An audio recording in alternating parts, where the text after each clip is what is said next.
The 2024 NBA draft was this unbelievable class. We all knew that at the time. There was so much talent in this. Okay, obviously that wasn't true. This class was terrible. Everybody knew it was terrible at the time. But now that we've seen these guys play for a couple months, I want to go back and regrade all these picks because there's some really interesting guys at the top of this class. Also, I'd be super down to do this for a bunch of other draft classes in the past as well, but only if you guys want to see that, so let me know. At first overall, the Atlanta Hawks selected Zachary Richer. This was a controversial pick at the time, partially because there wasn't really a good pick. No one was really going to be happy with who gets picked first overall in this class, but whether it be Alex Sarr or Steph Castle or Reed Shepard, there were other options that people felt like were better for Atlanta with the first overall pick.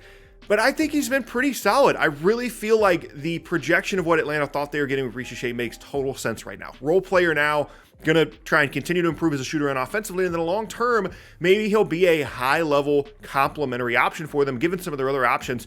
I don't think it was a bad pick at all. I'm gonna give them a B+ grade for this. Right now, in my own personal top 10 redraft of this class, he's 4th. Throughout the video, if a guy places top 10 in a redraft, I'm gonna put it up here. I have him 4th, but I honestly think you could make the argument that he should be higher than that, and even though there are some really good perimeter scorers after him in this class, because of the potential all-around upside for him, I really think you could make the argument that he would go first overall once again in a redraft. Second overall, though, is a guy that I think would drop pretty significantly in redrafts, and that is Alex Sarr. Washington takes him at second overall, and the concern for me at the time when they made the selection and with Alex Sarr as a prospect in general was, what if he's just Mo Bamba 2.0? A guy that's going to shoot a ton of threes, isn't really going to be that confident in anything else offensively, isn't going to be a very good three-point shooter, and is a good rim protector and doesn't provide much else. And there've certainly been points this year where all of that stuff has come true. I understood the upside of the selection, and considering the other options, it's hard to fault really taking anybody at the top of these classes, but ultimately, I'm going to give Washington a C grade. It's hard to be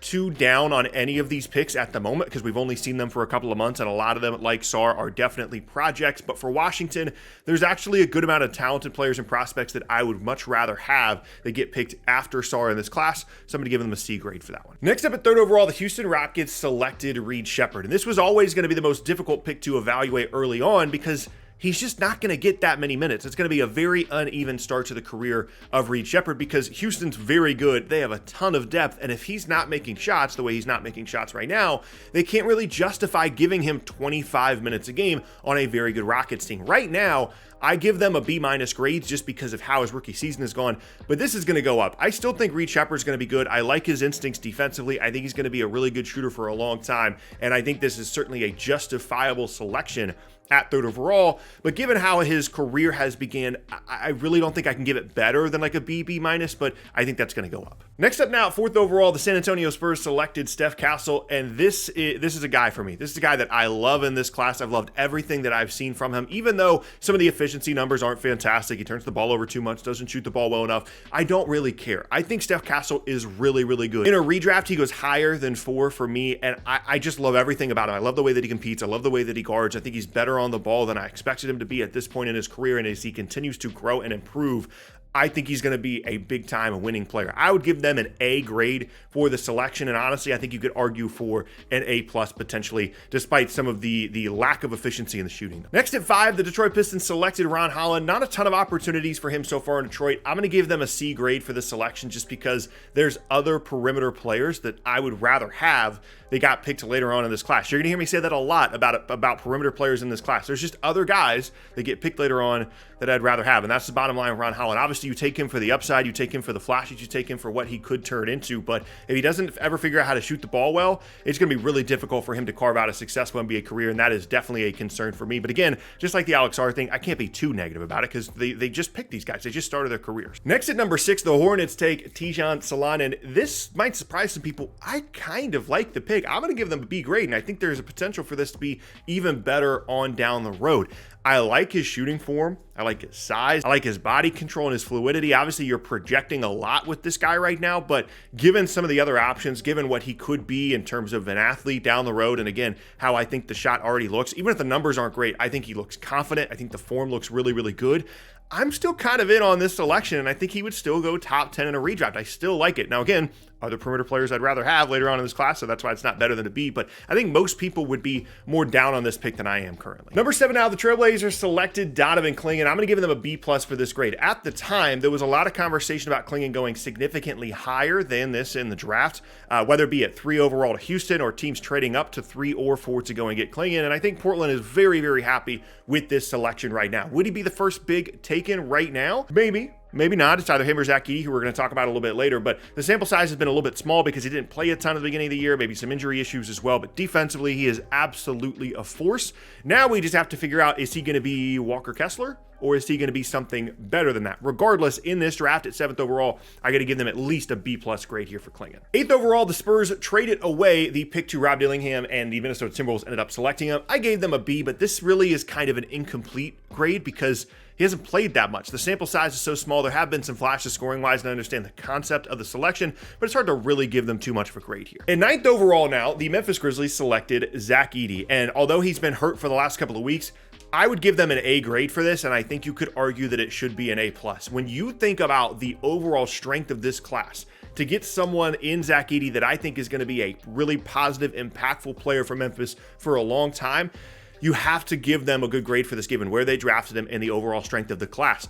I give them an A grade. I think they picked Brook Lopez at 9th in a bad draft class. I really think that's what happened. He's going to be able to protect the rim. You're going to have to play specific kinds of coverages defensively because he's not going to be super mobile, but that's exactly the way things work with Brook Lopez as well. And I think long term, there's going to be real upside with him shooting the ball. I think there's going to be a lot of really good three-point shooting in addition to be able to punish smaller matchups in the post as well. I really like Zach Edey. I love the selection for them. And even though you're going to have to use him as kind of this specialist, he might be a 25-minute per game guy the rest of his career, I really think getting Brook Lopez essentially at 9th in this draft is outstanding value. The next 4 guys here really are all kind of incomplete grades just because the sample size isn't fantastic. Cody Williams in Utah, I gave a C-, but again, it's hard to beat that down on a guy that was always a project coming in and hasn't played a ton, but it's been really, really bad for Cody Williams. Buzelis for the Bulls has gotten the most run out of these 4 guys I'm going to talk about, and he shot the ball better than I thought that he would. He's got to get stronger, got to add to more of his skill, but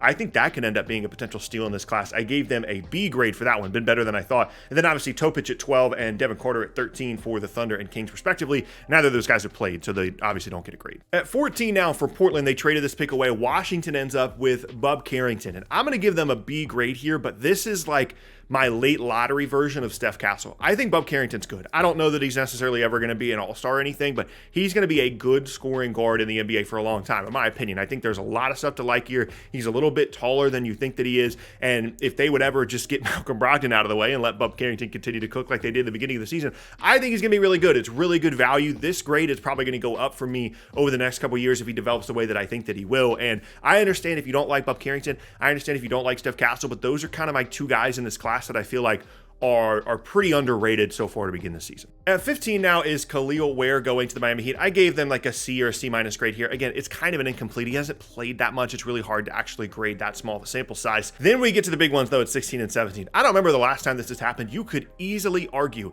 that the 16th and 17th picks in this draft would go 1 and 2 in a redraft a couple of months into their NBA careers. Of course, those 2 guys are Jared McCain and Dalton Knecht. They both get A+ grades for me for obvious reasons. Outstanding value for both of them. Different kinds of players. McCain certainly more of an on-ball guy as a creator, but has shown an ability to play really well off the ball as well there in Philadelphia. While Dalton Knecht is certainly this off-ball shooter, can create a little bit attacking off closeouts, but both have been extremely, extremely productive. Both also obviously have some long-term defensive concerns because of their profiles athletically, but I really like both those picks. Of course, they have to be A+ grades. And when you look at the redraft, I actually don't have them as 1 and 2 personally, but I think you easily could. If I had to do a top 10 redraft right now, only a couple months into their career for the 2024 NBA draft, I would go Jared McCain 1, Steph Castle 2, Dalton Knecht 3, Zachary Richer 4, Zach Edey 5, Reed Shepard 6, Donovan Clingan 7, Alex Sarr 8, Salaun 9, and Rob Dillingham 10. That's how I would redraft this class, and that's how I would regrade the 2024 NBA draft.